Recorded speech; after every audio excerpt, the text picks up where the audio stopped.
अस्सलाम वालेकुम दोस्तों आज हम सीखेंगे प्रेशर ट्रांसड्यूसर क्या होता है और ये फायर पंप में कहाँ पे इस्तेमाल किया जाता है और जॉकी पंप, फायर पंप और डीजल पंप जो है वो किस तरह ऑटो में ऑन ऑफ होके अपना प्रेशर मेंटेन रखते हैं ट्रांसड्यूसर की मदद से। वीडियो स्टार्ट करने से पहले मेरी आपसे रिक्वेस्ट है कि मेरे इस चैनल को सब्सक्राइब लाजमी कर दें ताकि आने वाली वीडियो के नोटिफिकेशन आपको मिलते रहें। तो चलते हैं, वीडियो स्टार्ट करते हैं। What is pressure transducer? सबसे पहले देखते हैं ट्रांसड्यूसर। ट्रांसड्यूसर जो है वो एक ऐसी डिवाइस है जो एनर्जी को एक फॉर्म से दूसरी फॉर्म में कन्वर्ट कर देती है। अब ये है प्रेशर ट्रांसड्यूसर, तो इसका मतलब ये है कि ये प्रेशर एनर्जी को इलेक्ट्रिक एनर्जी में कन्वर्ट करता है, यानी कि pressure transducer pressure energy PSI को वोल्टेज में कन्वर्ट कर देता है। कैसे कन्वर्ट करता है, चलें आगे देखते हैं। अब बात करते हैं कि ट्रांसड्यूसर जो है वो फायर पंप में कहाँ इस्तेमाल किया जाता है।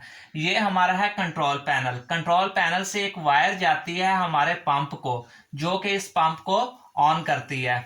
इस पंप से जो एक लाइन निकलती है वो हमारी मेन हेडर होती है। जब हमारा पंप चलता है तो इस हेडर से पानी जो है वो ऊपर जाता है, जहाँ पे हमारे स्प्रिंकलर या फायर होज रील या लैंडिंग वाल्व लगे होते हैं ऊपर बिल्डिंग में। और ये मेन हेडर से एक 1 या ½ इंच की जो एक लाइन निकलती है वाटर की, वो जाती है हमारे कंट्रोल पैनल में। ये कंट्रोल पैनल में यहाँ पे जो है वो प्रेशर ट्रांसड्यूसर लगाया जाता है। अब इस फायर पंप का जो प्रेशर है वो हमने रखा हुआ है 300 psi पे, यानी कि 300 psi इस पंप ने प्रेशर मेंटेन करना है, उसके बाद इसने बंद हो जाना है। जैसे इसने 300 psi जो है वो प्रेशर मेंटेन किया, उसके बाद ये हो गया बंद। अब इस लाइन में भी 300 प्रेशर है और इसमें भी 300 psi प्रेशर है जो यहाँ से निकल रही है। जैसे ऊपर हम लैंडिंग वाल या फायर होज रील या कोई स्प्रिंकलर ब्रस्ट होगा तो इस लाइन का जो प्रेशर डाउन हो जाएगा, और साथ ही जो यहाँ से लाइन निकल रही है इसका भी प्रेशर डाउन हो जाएगा। जैसे ही इसका प्रेशर डाउन हुआ तो यहाँ पे जो ट्रांसड्यूसर लगा होगा वो इस प्रेशर को सेंस करेगा। वो सेंस करके बताएगा कंट्रोल पैनल को या पीएलसी को। पीएलसी जो है दोबारा इंस्ट्रक्शन वो देगी फायर पंप को और फायर पंप को ऑन हो कर देगी। फायर पंप फिर प्रेशर मेंटेन करेगा और फिर बंद हो जाएगा। ये पूरा जो सर्किट है, ऑटो सर्किट, ये इसी तरह चलता है। इससे ये जाहिर हुआ कि प्रेशर ट्रांसड्यूसर जो है वो हमारे pump, jockey pump, fire pump या डीजल पंप को ऑटो में चलाने के लिए मेन रोल अदा करता है। अगर हम प्रेशर ट्रांसड्यूसर को बड़ा करके देखें तो ये इस शक्ल का होता है। यहाँ पे वाटर का प्रेशर पड़ता है, ये होती है फ्लेक्सिबल डायाफ्राम, और ये जो अंदर है ये लगा होता है, इसमें पीजो इलेक्ट्रिक मटेरियल होता है जिसकी डिफॉर्मेशन से वोल्टेज पैदा होते हैं, और यही वोल्टेज जो है वो जाते हैं कंट्रोल पैनल में या हमारे पीएलसी में। अगर हम इसको बड़ा करके देखें तो ये इस तरह का होता है। जैसा कि ये हमारा फ्लेक्सिबल डायाफ्राम है, जॉकी पंप की जो सेटिंग है वो हमने 300 psi से 290 psi कर रखी है, यानी कि 300 psi प्रेशर मेंटेन करके ये हमारा पंप ऑफ हो जाएगा, और जैसे ही प्रेशर डाउन होगा तो 290 पे जाएगा तो ये दोबारा ऑन हो जाएगा। अब जब इसका प्रेशर जो है वो 300 psi है तो 300 psi प्रेशर जब इस पे लगेगा तो ये डायाफ्राम जो है ये अपनी जगह से ऊपर चली जाएगी, यहाँ पे आ जाएगी। जब ये यहाँ पे आएगी तो इसका ये जो प्रेशर है वो लगेगा पीजो इलेक्ट्रिक मटेरियल पे। अब ये जो हमारा है ये पीजो इलेक्ट्रिक मटेरियल, और यहाँ पे हमने साइडों पे जो है वो इलेक्ट्रोड लगाए होते हैं, और यहाँ से हमने पॉजिटिव और नेगेटिव जो है वो 2 वायर निकाली होती हैं जो हमारे कंट्रोल पैनल में जाती है। नॉर्मल कंडीशन में इसमें कोई जो है वोल्टेज पैदा नहीं होते, हमारा कोई इलेक्ट्रिक चार्ज पैदा नहीं होता। लेकिन जब हम इस पे फोर्स लगाते हैं तो इसमें डिफॉर्मेशन पैदा होती है, जिससे वोल्टेज पैदा होते हैं। अब जैसे ही 300 psi प्रेशर जो है वो इसके डायाफ्राम पे पड़ेगा, ये डायाफ्राम इस पे फोर्स लगाएगा तो इसमें वोल्टेज पैदा होंगे। यानी कि 300 psi प्रेशर जो है वाटर का अप्लाई हुआ है और इस पे वोल्टेज पैदा हो गए हैं 7, क्योंकि ये जो है ये 0 to 10 वोल्टेज पे काम करता है। जब इस पे 7 वोल्टेज पैदा हो गए हैं, जैसे ही इसका प्रेशर डाउन होगा, प्रेशर हमारा आ गया 290 psi पे, तो जैसे ही प्रेशर डाउन होगा तो वोल्टेज भी डाउन हो गए, वोल्टेज कम होके आ जाएंगे 5 पे। ये मैं एक आपको एग्जांपल दे रहा हूं। यानी कि 300 psi प्रेशर पे इसमें 7 वोल्टेज पैदा हुए और जब प्रेशर कम होके 290 आया तो हमारे 5 वोल्टेज हो गए। यही वोल्ट जो है वो पीएलसी में जाएंगे। अब पीएलसी क्या है? पीएलसी का फुल फॉर्म है प्रोग्रामेबल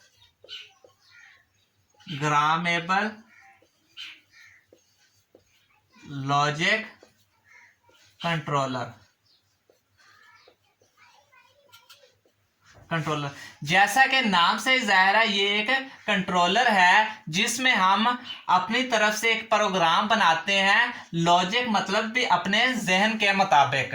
ये जो प्रोग्राम होता है हम इसको बना के वायर के जरिए पीएलसी में अपलोड कर देते हैं और फिर कंट्रोल पैनल को ऑन कर देते हैं। ये पीएलसी खुद जो है इस प्रोग्राम के मुताबिक पंप को ऑन ऑफ करता रहता है। अब प्रोग्राम कैसे बनाते हैं उसकी मैं एक सिंपल सी मिसाल देता हूं। हमने इसी का एक प्रोग्राम बनाना है। अब हमने एक प्रोग्राम बनाया है कि ये हमारा जो है ये स्विच है और ये हमारा पंप है, और दूसरा बनाया है ये भी हमारा स्विच है और ये भी हमारा पंप है। यानी कि ये स्विच और ये पंप हो गया। ठीक है, यहां पे हमने किया है कि इनपुट हमारे जो है वो 7 वोल्ट अगर हो तो ये स्विच जो है ये हो जाए ऑफ। ये हमने प्रोग्राम में फिट कर दिया है कि 7 वोल्ट करंट पे स्विच हमारा ऑफ होगा और पंप जो है वो भी ऑटोमेटिकली ऑफ हो जाएगा जब हमारा स्विच ऑफ है।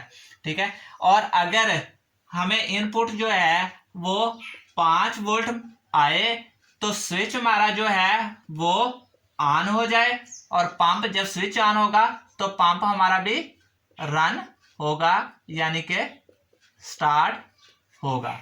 अब ये जो प्रोग्राम है इसको हमने बना के एक केबल के जरिए अपने पीएलसी में अपलोड कर दिया है। अब पीएलसी काम कैसे करेगी?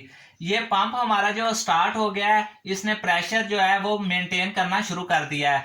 जैसे ही 300 psi प्रेशर इस लाइन का होगा तो इसका मतलब है कि ट्रांसड्यूसर पे 300 psi प्रेशर पड़ेगा। जब ट्रांसड्यूसर पे 300 psi प्रेशर पड़ेगा तो इसका जो है डायाफ्राम जो है वो डिफ्लेक्ट होके यहाँ पे आ जाएगा, यानी कि ऊपर हो जाएगा।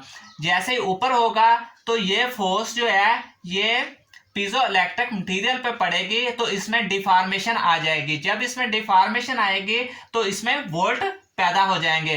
वोल्ट कितने पैदा होंगे वो हमने पहले ही बयान किया था, मिसाल दी थी आपको कि 300 psi पे 7 वोल्ट पैदा होंगे। जब 7 वोल्ट पैदा होंगे तो यहाँ पे जो लगे हुए इलेक्ट्रोड्स हैं यहाँ से वायर निकलेंगी। ये जो 7 वोल्ट हैं ये चले जाएंगे पीएलसी में। पीएलसी पे हमने पहले ही जो प्रोग्राम फिट कर रखा है कि 7 वोल्ट जब इनपुट आएगी तो स्विच आपने ऑफ कर देना है, यानी कि पंप को बंद कर देना है। तो इसका मकसद ये हुआ कि 300 psi पे हमारा प्रेशर ऑटोमेटिकली बंद हो जाएगा। और दूसरा प्रोग्राम हमने दिया है कि जब इस लाइन पे ऊपर जो है फायर फाइटिंग हो रही होगी या पानी हमारा यूज हो रहा होगा तो इस लाइन का जो प्रेशर डाउन हो जाएगा 300 psi से जैसे कम होके 290 psi पे आया तो हमारे ट्रांसड्यूसर के डायाफ्राम में प्रेशर कम हो जाएगा, जिसकी वजह से ये जो डायाफ्राम है ये डिफ्लेक्ट हुआ जो है ये नीचे को आ जाएगा अपनी ओरिजिनल पोजीशन पे। तो इसमें जो डिफॉर्मेशन होगी वो भी खत्म हो जाएगी। और हमने कहा था कि 290 psi पे 5 वोल्ट पैदा हो जाएंगे।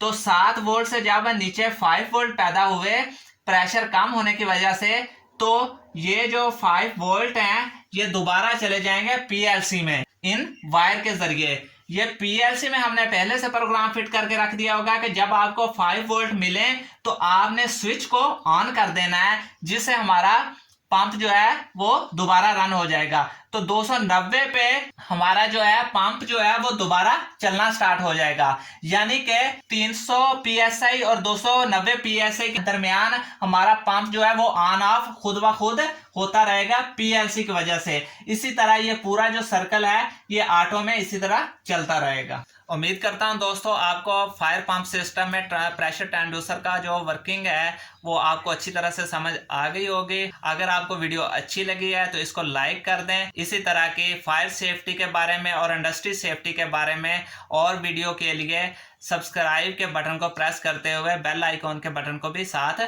प्रेस कर दें, ताकि आने वाली वीडियो के नोटिफिकेशन आपको मिलते रहें। मिलते हैं अपनी नेक्स्ट वीडियो में, तब तक के लिए अल्लाह हाफिज।